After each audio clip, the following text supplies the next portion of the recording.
होने वाला। भारत के कोर्ट में जो भी होगा वो निर्णय होगा, मगर अफसोस कि कुछ लोगों को अभी भी विपक्ष बाहर ज्यादा नजर आता है। और प्रियंका जी पहले स्टेटमेंट में बोली थी ना कि सोलर एनर्जी की कंपनियां हैं, तो मैं करोड़ों तर्कों से कहूंगा अभी अभी अपना मोबाइल खोलिए और चेक करिए कि सोलर सेल्स के प्रोडक्शन में किस देश का वर्चस्व है। 90% चाइना का है और सोलर एनर्जी के फील्ड में 80% चाइनीज कंपनीज का है। बस उसके बाद सारा खेल समझ में आता है। और प्रियंका जी को शायद ना पता हो, उनसे पूछें कि यूएस का वो जो अटॉर्नी है जिसने रिपोर्ट लगाई है उसका नाम पता है क्या है? हम उसमें आप वो नहीं करेंगे, बीच में डिस्टर्बेंस हो। उसका नाम है ब्रायन पीस। जी जी, जो डेमोक्रेटिक पार्टी के सांसद चक शूमर का दोस्त है। और चक शूमर जॉर्ज सोरस के बेटे के दोस्त हैं, ये जग जाहिर है। तो पूरी बात पता है। अब मैं आता हूं अविश्वास प्रस्ताव के ऊपर। नहीं, पर ये रिजिजू जी क्यों कह रहे हैं कि सदन की गरिमा गिराई है? अरे भैया पूरी बात हो जाए आपको समझ में आ जाएगा। मैं इसी में बता तो रहा हूं, अभी देखिए पूरा विस्तार से समझ में आएगा। 20 सेकंड। ये जो राष्ट्रपति उपराष्ट्रपति के विरुद्ध अविश्वास प्रस्ताव लाए हैं, 30 सेकंड में बता देता हूं।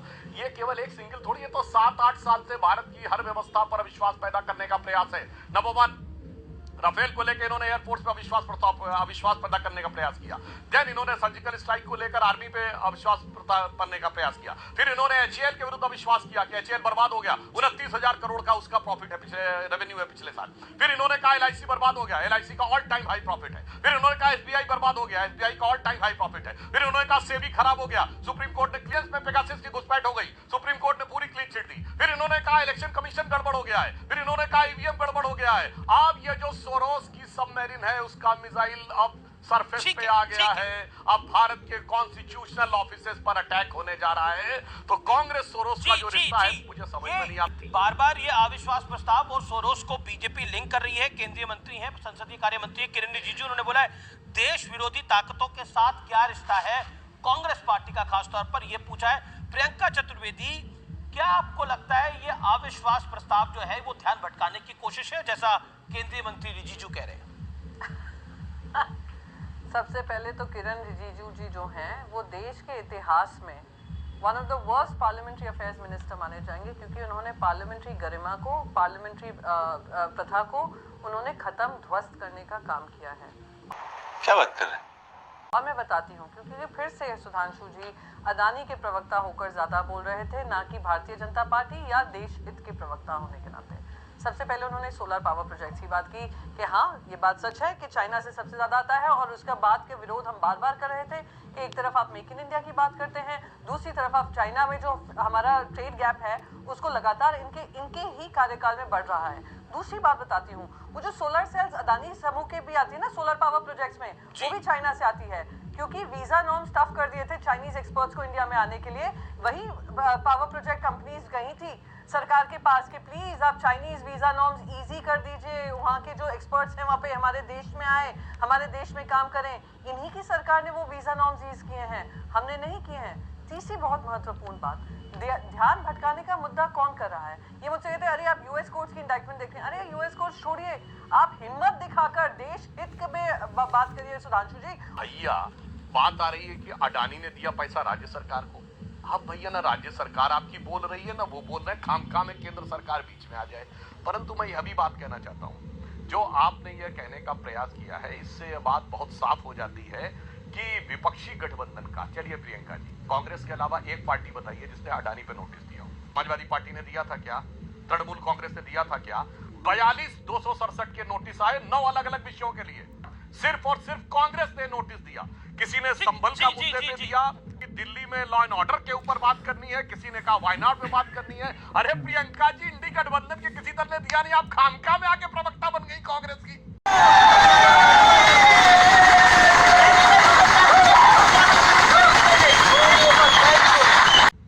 जवाब दीजिए ना, एक दल का नाम बताइए जिसने कांग्रेस का नाम दिया। लेकिन आपने सुधांशु मेरे प्रश्न का जवाब नहीं दिया। ये जॉर्ज सोरोस का मुद्दा कैसे कनेक्ट होता है? लेकिन Priyanka Chaturvedi 30 seconds, quick reply.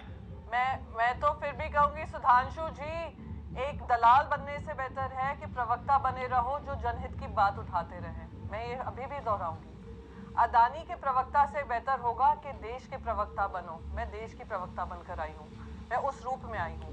रही बात, आपने मुझसे कहा कि इंडी गठबंधन एकजुट होकर अडानी पे नहीं बात कर रहा है, आप मुझे बताइए, जब ये 267 का नोटिस दिया था, क्या चंद्रबाबू नायडू जी ने दिया ये नोटिस साथ में आपके जो छोटे मोटे जो आपके सारे अलायंस के दल हैं, 32 अलायंसेस हैं आपके, अपना दल ने दिया है? क्या चिराग पासवान जी की पार्टी ने दिया है? क्या आपके नॉर्थ ईस्टर्न पार्टनर्स ने दिया है? क्या बात कर रहे हैं? क्या यानी इसका मतलब क्या हो गया कि 267 की जो सरकारी काम काज है वो ठप करना है, क्योंकि सरकार के पास इसका जवाब नहीं है। और मैं फिर से दोहराऊंगी सुधांशु जी, मैं आपको खुली चैलेंज दे रही हूँ, देश की प्रवक्ता होने के नाते रिक्वेस्ट कर रही हूँ, पार्लियामेंट को आप चलने दीजिए, हर चर्चा हो, जॉर्ज सोरोस से लेकर जो आप आरोप लगा रहे हैं उस पर चर्चा हो, पर चर्चा तो करिए, भाग क्यों रहे हैं आप? जवाब वैसे प्रियंका जी, ऐसी ओछी अभद्र बकवास टिप्पणी आपको नहीं करनी चाहिए थी दलाल वाली, मगर फिर भी मेरा वो स्तर नहीं है कि मैं इस स्तर पे जवाब दूंगा। मगर मैं कहता हूं, फिर आपका मैं स्वागत करता हूं। आपने कहा सोरोस पे चर्चा होनी चाहिए, आपने कहा राज्य सरकार जिनके ऊपर आरोप लगा उनका नाम तो बताइए। चलिए, आपने कहा अपना दल के एक राज्यसभा सांसद का नाम बताइए, आप राज्यसभा में बताइए। कुछ नहीं पता, हवा में आके लठ बांधने लगना, उसके बाद व्यक्तिगत ओछी बयान देने लगना। मेरे प्यारी समझ गई। विचार से इससे बचिए और परिपक्वता से विषय को रखने का प्रयास करिए।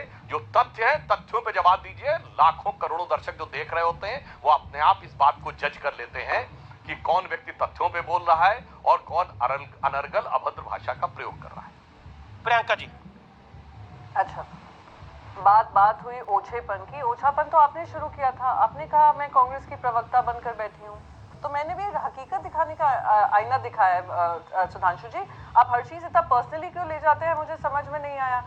आरोप तो आपने मुझ पे लगाए थे, मैंने कहा मैं देश की प्रवक्ता बनकर आई हूँ। रही बात, आपको बड़ा जल्दी से याद आ गया, अपना दल याद आ गया। मैंने उससे पहले आपसे कहा था कि नीतीश कुमार जी की पार्टी, क्या आप कह रहे हैं संजय झा जी नीतीश कुमार जी के साथ नहीं है? और दूसरी बात आपने कही, मैंने दूसरी तो संजय झा जी ने दिया है सोरेस पे हाँ, नोटिस। ये बात सही है। अरे भाई, संजय झा जी ने दिया, आपको पता ही नहीं? नहीं, नोटिस टू संजय झा जी ने दिया है भाई। हाँ तो ठीक है, सोरेस के ऊपर नोटिस दिया, पता ही नहीं आपको? 267 का नोटिस अगर अब लीजिए, अब अच्छी बात है, अच्छी बात है, जानकारी लेके बोलिए भाई। तो मैं यही कह रही हूँ, तो आपने अगर देखिए ऐसा है, एक सेकंड सुधांशु जी, अगर आप कह रहे हो उन्होंने 267 नोटिस दिया, क्या है ना, चिल्लम चोट में सिर्फ हमें लक्ष्मीकांत वाजपेयी जी का नाम याद आया, आपकी बातें याद आई और कविता पाटीदार की याद आई। अब अगर आप कह रहे हैं संजय झा जी ने दिया होगा, हो सकता है दिया होगा।